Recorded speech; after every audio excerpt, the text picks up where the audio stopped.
요즘 스마트폰 중독에 빠진 사람들이 정말 많다고 해요. 여러분들 중에도 많이 계실 것 같아요. 그런데 스마트폰 중독에 빠지는 게 절대로 여러분 잘못은 아니에요. 스마트폰은요, 구조적으로 중독이 되게끔 설계가 되어 있습니다. 거기에 대해서 설명을 드리도록 할 텐데요. 스마트폰 안에 앱들이 굉장히 많이 있죠. 네. 이 앱을 누가 만들죠? 기업이 만들죠. 그런데 이 스마트폰 앱을 만드는 기업들의 상당수가요, 사실은 광고 사업자들이에요. 이런 광고 사업자들이 돈을 벌려면요, 사람들이 앱을 많이 사용을 해야 되겠죠. 그래서 이 이 앱들이 사실은 중독을 목표로 할 수밖에 없는 거예요. 지금 많은 기업들에게 있어서 스마트폰에 대한 중독이 가장 중요한 비즈니스 모델이 되고 있어요. 기업이 중독을 통해서 돈을 벌고 있는 거고요. 그래서 사람들이 일상 속에서 쉽게 중독에 빠지게 되는 겁니다. 그래서 이제 그 스마트폰 앱을 만드는 기업들이 끊임없이 중독의 장치들을 만들어내고 있는데요. 페이스북이나 인스타그램 같은 데 들어가면 좋아요 버튼 보시죠. 우리가 어릴 때는요, 칭찬을 정말 많이 받았어요. 그러니까 아기들은요, 뭘 해도 칭찬을 받죠.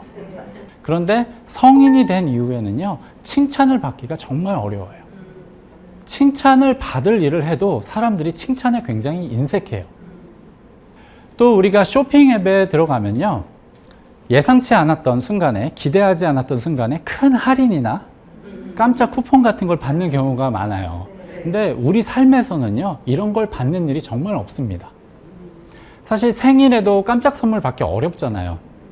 그런데 쇼핑 앱에 들어가서 시간을 보내다 보면 깜짝 선물도 받고 깜짝 쿠폰도 받고 그런 일이 생기죠. 사실 실제보다 더 좋은 거예요. 그래서 기업은 중독을 통해서 돈을 벌고 사람들은 일상 속에서 쉽게 중독이 되는 시대예요. 이런 점에서 지금 이 시대를 중독경제 시대라고 부를 수가 있습니다. 그래서 제가 오늘 여러분들한테 중독경제를 살아가는 법에 대해서 말씀을 드리려고 합니다. 아시겠죠? 네. 자, 먼저 중독경제 시대의 자기관리법인데요. 중독경제 시대에는요, 자기관리를 하고 목표를 달성하기가 굉장히 어렵습니다.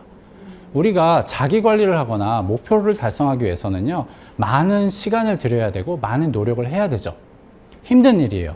그런데 스마트폰 안에는요, 우리가 손쉽게 얻을 수 있는 즐거움이나 보상이 참 많아요. 그래서 오랜 시간 목표를 위해서 노력하는 게 정말 어렵습니다. 사실 과거에는요, 과거에는 쉽게 얻을 수 있는 즐거움이나 보상이 없었어요. 그랬기 때문에 오랜 시간 목표를 위해서 노력하는 게 상대적으로 쉬웠던 거죠. 지금은요, 우리가 쉽게 얻을 수 있는 게 너무 많아요. 그렇기 때문에 오랜 시간 노력하는 게 어려운 겁니다. 의지가 약해진 게 아니라 세상이 바뀐 거예요. 자, 그러면은 이런 시대에 우리가 어떻게 자기 관리를 하고 어떻게 원하는 목표를 달성할 수 있을 것인가, 거기에 대해서 말씀을 드리려고 하는데요. 우선 목표를 너무 크게 잡으시면 안 됩니다. 너무 큰 목표, 어려운 목표를 세우시면요, 달성하시기가 어려워요. 그래서 목표를 세우실 때는요, 쉽게 달성 가능한 작은 목표들을 자주, 최대한 많이 만드세요. 그래서 목표 달성의 기쁨을 평소에 많이 느끼는 게 굉장히 중요합니다. 그래서 목표 달성의 기쁨을 좀 느끼시게 되면은요, 그런데 익숙해지시면 그때부터 목표를 조금씩 크게 잡으세요. 이런 과정을 반복하고 습관화 하시게 되면요, 큰 목표를 달성하기가 훨씬 수월합니다. 그리고 중독경제 시대에는요, 집중하기도 어려워요. 우리가 뭘 하려고 해도 계속 알림이 오고 계속 광고에 노출이 되죠. 그래서 일에도 집중하기가 어렵고 공부에도 집중하기가 어렵고 또 쉴 때도 쉬는 거에 집중하기도 어렵습니다. 그래서 중독경제 시대에는요, 집중의 기술을 찾으셔야 돼요. 제가 3가지 집중의 기술을 말씀을 드리려고 하는데요. 첫 번째는 집중의 시간을 만드시는 겁니다. 정기적으로 내가 집중하는 시간을 만드세요. 그러니까 우리가 사실 하루 24시간 집중할 필요는 전혀 없거든요. 그건 불가능하기도 하고요. 우리가 아무리 짧은 시간이라도 강하게 집중을 하게 되면요, 굉장히 많은 일을 해낼 수가 있어요. 그러니까 집중에 있어서는 양보다 중요한 게 질이거든요. 그래서 정기적으로 내가 강하게 집중할 수 있는 시간을 만드세요. 그리고 그 시간만큼은 스마트폰을 꺼두시고 정말 온전하게 집중을 하시는 거죠. 두 번째는요, 집중의 공간을 하나 만드시는 거예요. 이게 도서관이 될 수가 있고 카페가 될 수도 있고 집안의 특정 장소가 될 수가 있어요. 뭐 책상에 딱 앉았을 때라든가 딱 그 공간에 있을 때만큼은 다른 일은 전혀 하지 마세요. 동영상을 본다거나 제품 구경을 한다거나 뉴스 검색을 한다거나 이런 걸 하지 마시고 온전하게 집중을 하시는 겁니다. 이 일을 반복을 좀 하시게 되면요, 그 장소에 가시게 되면 자동적으로 여러분들이 집중을 하실 수가 있습니다. 그리고 세 번째는 집중의 음악을 사용하는 건데요. 이거는 제가 사용하는 건데, 저는 이제 책을 쓸 때 특정 음악을 듣거든요. 그런데 그 음악을요, 다른 일을 할 때는 절대 안 듣습니다. 아껴둬요. 책을 쓸 때만 듣는 거예요. 그렇다 보니까 그 음악을 듣게 되면요, 뇌가 딱 알아요. 아, 책을 쓰는 시간이구나. 그러면서 바로 집중할 준비를 하게 되는 거죠. 이런 방식으로 집중의 음악을 이용하게 되면 집중하기가 훨씬 수월합니다. 그래서 여러분들이 집중의 기술, 자기만의 집중의 기술을 찾으시면 지금 이 중독경제 시대에 원하는 일을 하고 목표를 달성하기가 훨씬 수월합니다. 두 번째는 중독경제 시대의 소비관리법인데요. 중독경제 시대에는요, 소비를 관리하거나 소비를 제어하기도 굉장히 어렵습니다. 우리가 일상 속에서 계속 광고에 노출이 되고 할인에 노출이 되기 때문에 마음속에 소비에 대한 욕구가 자꾸 생겨요. 게다가 지금 시대에는요, 클릭 한 번이면 결제가 되잖아요. 이게 문제가 뭐냐면요, 사람이 돈을 쓸 때는 뇌가 고통을 느끼거든요. 이 고통이 지출에 대한 브레이크 역할을 하게 됩니다. 그래서 사람들로 하여금 좀 그만 써, 덜 써, 이런 이제 명령을 내리게 되는데, 지금처럼 터치 한 번이면 결제가 될 때는요, 뇌가 돈이 나간다는 사실을 인식을 못해요. 고통을 전혀 느끼질 못하는 거죠. 그래서 돈이 술술 나갈 수밖에 없습니다.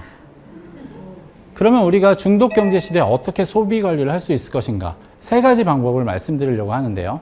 첫째, 광고 추적에서 벗어나야 됩니다. 광고가 나를 잘 알면요, 내가 본능적으로 관심을 가질 만한 제품을 보여주게 돼요. 광고가 나를 모르면요, 아무리 내가 광고에 노출이 되어도요, 내가 관심을 안 가지게 됩니다. 그럼 마음속에 소비에 대한 욕구가 전혀 생기질 않아요. 예를 들어서 광고가 기저귀 제품을 저한테 보여주면 저는 아기를 키우고 있지 않으니까 당연히 관심을 안 가지겠죠. 광고 추적에서 벗어나는 방법은 굉장히 간단합니다. 여러분들은 핸드폰 있잖아요. 스마트폰 들어가면 설정에서 광고 추적 허용 버튼을 꺼두시면 됩니다. 그러면은 쉽게 광고 추적에서 벗어나실 수가 있습니다. 두 번째는 SNS 사용을 가급적 피하는 건데요. SNS에 들어가면요, 이 알고리즘이 사람들에게 멋있고 잘나고 매력적인 사람들을 추천해 줍니다. 처음에는 이런 사람들 보는 게 재밌죠. 흥미롭죠. 주변에서 보는 사람들이 아니니까. 그런데 이런 사람들을 자꾸 보다 보면요, 어느 순간 자기에 대한 만족도, 내 삶에 대한 만족도가 확 떨어지게 돼요. 그러면은 낮아진 만족도를 회복시키기 위해서 소비를 늘리게 됩니다. 그래서 SNS 사용은요, 가급적 피하시는 게 좋습니다. 세 번째는요, 구매를 미루는 습관을 가지는 건데요. 중독경제 시대에 우리가 뭔가를 가지고 싶다, 이 욕구는요, 대부분 일시적인 거예요.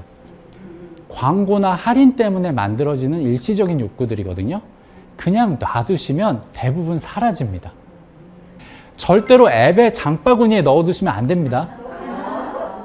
앱의 장바구니에 넣어두시면요, 앱에 들어갈 때마다 수시로 보게 돼요. 그러면은 계속 갖고 싶어져요. 욕구가 더 커집니다. 절대로 장바구니에 넣어두시면 안 되고요, 개인 노트에 적으세요. 그런 다음에 한 일주일이나 2주일이 지난 다음에 노트를 한번 열어보세요. 깜짝 놀라실 겁니다. 내가 이걸 왜 이렇게 갖고 싶어 했지? 이런 생각이 드실 거예요. 그래서 구매를 미루는 습관을 만드시면은 소비를 관리하고 제어하기가 훨씬 수월합니다. 자, 세 번째는 중독경제 시대의 자녀 교육법인데요. 중독경제 시대에는요, 자녀 키우는 게 정말 어렵습니다.